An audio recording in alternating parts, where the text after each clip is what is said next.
Julian Assange is reportedly facing new limitations that include bans on phone calls and even visitors. According to WikiLeaks, the whistleblowing group he co-founded, the restrictions come as his fate is being negotiated by UK and Ecuadorian authorities.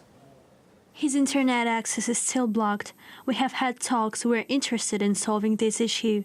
Assange is aware that Ecuador is exhausting all efforts by diplomatic means.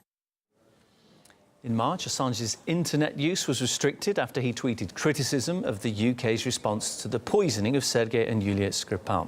It's been almost 6 years since WikiLeaks founder had to seek asylum in the Ecuadorian embassy in London.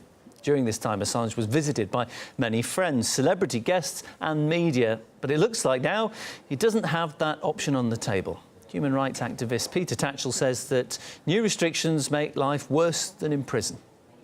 Ecuador granted Julian Assange political asylum, it granted him a safe haven in its London embassy, and it granted him citizenship, with all the rights that go with citizenship. Yet those rights have now been unilaterally abrogated by the Ecuadorian government. Julian Assange is effectively being held incommunicado.